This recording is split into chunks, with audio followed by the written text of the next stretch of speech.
ऐसा कई बार होता है कि जब किसी एडवोकेट को कोई नया केस मिलता है या किसी पार्टी को नए एडवोकेट को एंगेज करना पड़ता है तो नए एडवोकेट सबसे पहले उन गवाहों को देखते हैं जिनकी गवाही अब तक हो चुकी होती है। अनेक केसेस में एडवोकेट को ऐसा लगता है कि जिन गवाहों की गवाही हो चुकी है उनसे कुछ महत्वपूर्ण सवाल क्रॉस एग्जामिनेशन के दौरान पूछे नहीं जा सके हैं। ऐसा भी संभव है कि केस जैसे जैसे आगे बढ़ता है उसमें नई परिस्थितियों का निर्माण होता है तो पुराने वाले एडवोकेट को ही या स्वयं पार्टी को ही यह लगने लगता है कि किसी खास गवाह से यह सवाल और पूछ लिया होता तो सारा का सारा सच कोर्ट के सामने आ जाता और हमारा केस हम जीत जाते। तो इन हालात में जब पहले से गवाही हो चुके गवाह को दोबारा कोर्ट में बुलाए जाने की जरूरत महसूस हो ताकि उसका दोबारा से बयान खुल जाए और उससे वे जरूरी सवाल पूछे जा सकें जिनकी जरूरत केस के न्यायपूर्ण फैसले के लिए आवश्यक है, तब यह एप्लीकेशन अंडर सेक्शन 311 सीआरपीसी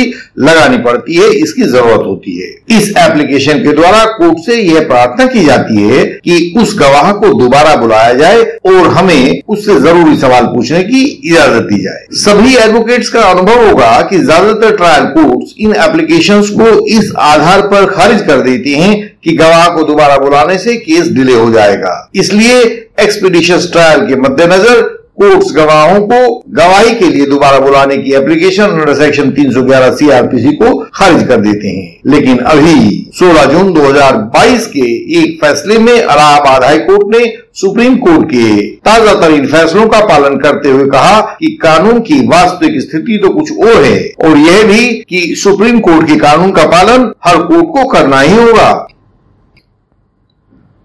आपकी सहायता के लिए हमने डिस्टेंस एडवोकेसी का आविष्कार किया है। अब आपके लिए आपका केस एक पहेली नहीं रहेगा बल्कि संघर्ष करके जीत हासिल करने का जरिया बन जाएगा। आप स्वयं को बेगुनाह साबित कर पाएंगे, कोई आपका शोषण नहीं कर पाएगा। कानून का हर राज अब आपके लिए एक खुली किताब बन जाएगा। अज्ञानी बने रहकर शोषण से बचें, रास्ता हम दिखाएंगे। एक जागरूक नागरिक बने, हमारे मेंबर बने।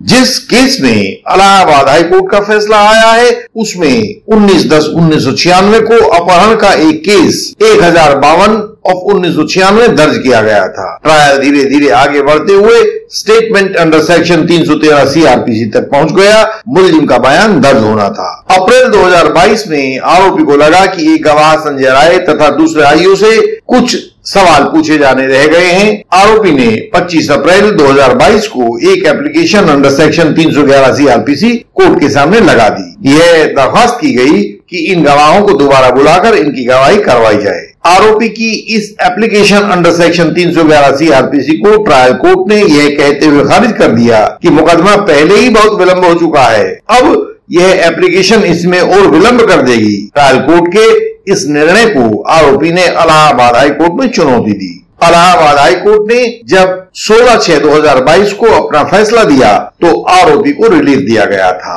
हाई कोर्ट ने अपने फैसले में सुप्रीम कोर्ट के अनेक निर्णयों का सहारा लिया। सब फॉल्स एलिगेशन वॉरियर्स को तथा यंग एडवोकेट कोलीग्स को इस वीडियो को देखकर इन बातों को नोट करना चाहिए क्योंकि यह किसी ट्रायल के सबसे महत्वपूर्ण पक्षों में से एक है। इलाहाबाद हाई कोर्ट ने सबसे पहले Raja Ram Yadav versus state of Bihar 2013-14 SAC 461 का हवाला दिया। इसमें सुप्रीम कोर्ट ने कहा था जब एक ट्रायल का सवाल हो तो सेक्शन 311 सीआरपीसी तथा सेक्शन 138 एविडेंस एक्ट एक साथ पढ़ने पर जाहिर होता है कि किसी आरोपी के चाहने पर सेक्शन 138 एविडेंस एक्ट के तहत गवाह का री एग्जामिनेशन पूरी तरह से सेक्शन 311 सीआरपीसी के मुताबिक होना चाहिए। इस आधार पर यह जरूरी है कि सेक्शन 311 सीआरपीसी के अंतर्गत लगी एप्लीकेशन को कोर्ट द्वारा मंजूर किए जाने के लिए इस कानून के उद्देश्य और ध्येय पर ही विचार किया जाना चाहिए और वह उद्देश्य तथा ध्येय है कि केस का न्यायपूर्ण फैसला हो सके।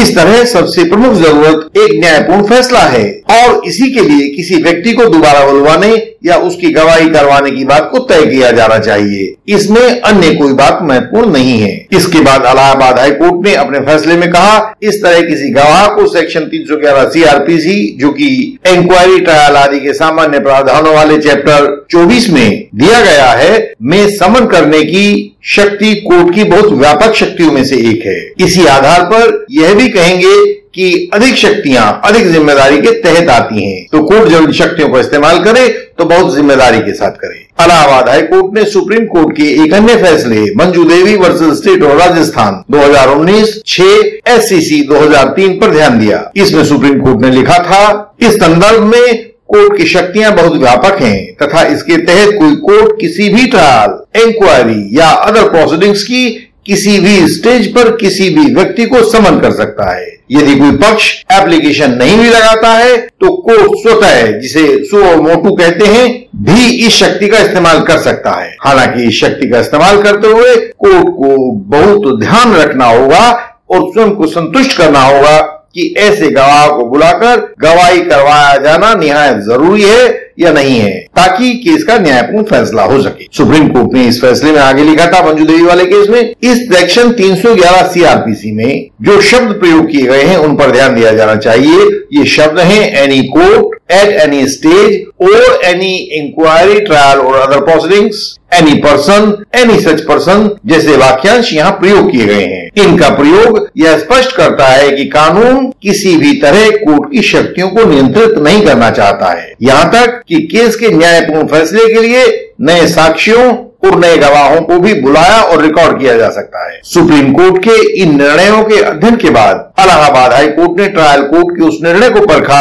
जिसमें एप्लीकेशन अंडर सेक्शन 311 CRPC को यह कहते हुए खारिज कर दिया था कि इससे ट्रायल में और अधिक विलंब होगा। इस पर इलाहाबाद हाई कोर्ट ने कहा, इस मामले में ट्रायल कोर्ट का निर्णय हाइपर टेक्निकल दिखाई पड़ता है, बाल की खाल निकालने वाला दिखाई पड़ता है। सेक्शन 311 CRPC के उद्देश्यों पर ट्रायल कोर्ट आंखें मूंदता हुआ दिखाई पड़ता है। ट्रायल कोर्ट इस कहावत की भी पालना नहीं कर पाया है और ऐसा करने में असफल रहा है कि हर एक ट्रायल एक सत्य की खोज में लगी हुई यात्रा होता है। ट्रायल कोर्ट दोनों पक्षों के एविडेंस खत्म होने पर भी किसी भी गवाह को बुला सकता है और उसे एग्जामिन कर सकता है। बस देखना यही होता है कि ऐसे गवाह की गवाही उस केस के न्यायपूर्ण फैसले के लिए जरूरी हो। इलाहाबाद हाई कोर्ट ने ट्रायल कोर्ट के फैसले को पलट दिया तथा आरोपी को राहत दे दी।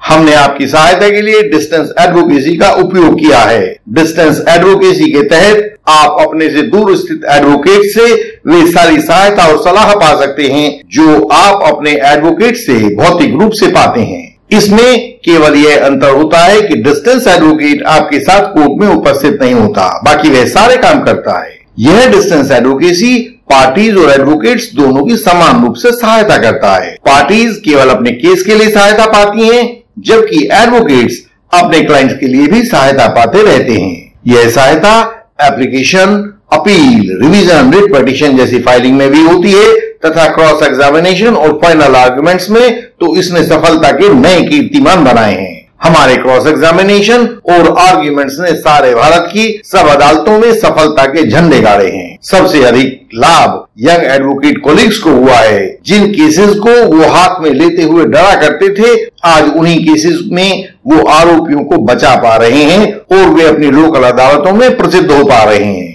यह डिस्टेंस एडवोकेसी आपकी सहायता भी कर सकती है, चाहे आप स्वयं किसी मुकदमे में फंस गए हो या अपने क्लाइंट को बचाना चाहते हो। हमारी डिस्टेंस एडवोकेसी हर मोड़ पर आपकी सहायता करेगी, आप विजयी होंगे। बस एक ही जरूरत है कि आप मेहनत कर सकते हो। मेहनत किसी भी सफलता के लिए सबसे जरूरी है। हमसे संपर्क का तरीका सामने स्क्रीन पर दिखाई दे रहा है। सुगम संपर्क के लिए, जल्दी संपर्क के लिए, प्रभावी संपर्क के लिए केवल व्हाट्सएप के द्वारा ही संपर्क करें। जो तरीका है उसका पालन करें और बस सफल हो जाएं। आपसे अगली वीडियोस में फिर मुलाकात होगी। तब तक के लिए प्रणाम।